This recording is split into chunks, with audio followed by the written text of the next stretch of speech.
I'm absolutely passionate about nature and gardening. Not just the beauty of it and the cycle of life, but I just love the fact that it has healing powers. Even just sitting in the garden reading a book is completely therapeutic.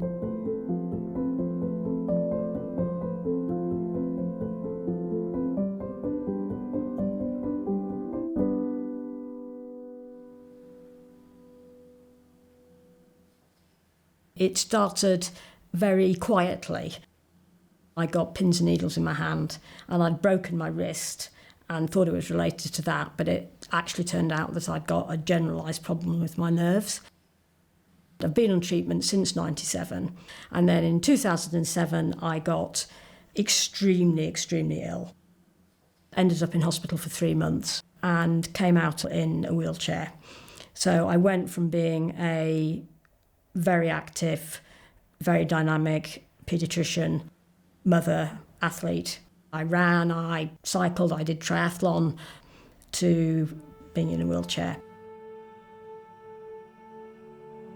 People have a very different approach to people in wheelchairs, and quite surprisingly, you're often patronised and people speak to you as if you're an idiot, even though there's nothing wrong with my brain. My brain's perfectly functional.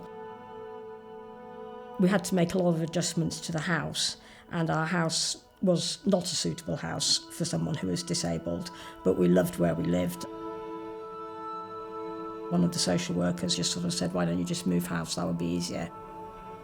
That was a very upsetting remark. I found that very difficult to cope with. It was like, well, it doesn't matter anymore because you're disabled, so you live where it's best for someone who's disabled, not where it's best for you as a person. When we knew she was becoming really unwell, it fundamentally changed both our lives massively. What Helena's gone through is severe, to say the least. But even people with a tenth of her problems need support and need compassion and need understanding so that they can live the best lives that they can. And it's a tribute to Helena's personality that she has managed to do that even with all the challenges that the disease has brought. When I found out about my mum's diagnosis, and especially when the effects of it became apparent, it changed my mindset from sort of a proactive one to a destructive one. Because as a young boy, the main person you're trying to please is your mum. It's felt like she wasn't going to be around for very long, or if she was, she would be a totally different person. That became, I'd rather be numb or gone than have to experience the pain that I'm experiencing through watching my mum go through what she's going through. There's still obviously a dark tinge to that little boy who hoped to grow up with a happy and healthy mum.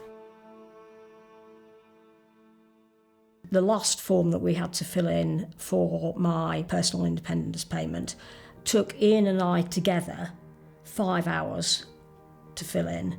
We've got 5 degrees between us. We're medically qualified and we couldn't understand the form. They are deliberately designed, it feels, to make them difficult to fill in, to dissuade people from claiming benefits. It's really demoralising.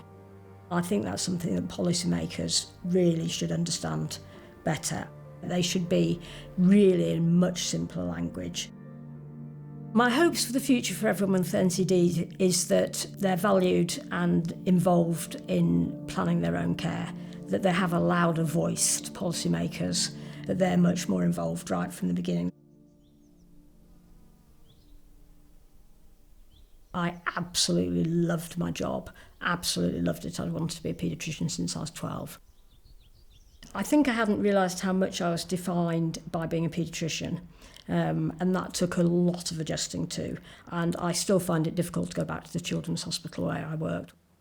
As a healthcare professional, I felt very strongly that I would still like to do that, and I found ways of doing that. So there's the Healing Garden and making that available to the community.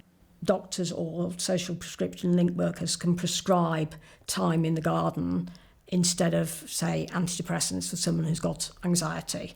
And I feel really proud that I've managed to get to the point where we're accepted as a social prescription.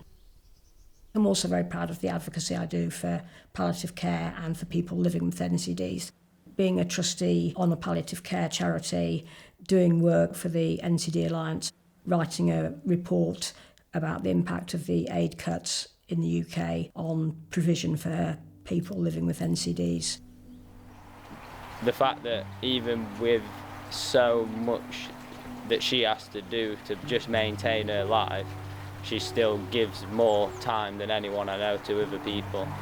She's learnt that kindness to others is kindness to herself. I think it's difficult to understand if you haven't been through it. You learn a lot about yourself. I was extremely independent and felt very strongly about, as a woman, being a role model for my boys. And I think that's what you have to learn to hang on to, that actually inside you haven't changed. You may be disabled, may have illnesses, but you're not defined by that.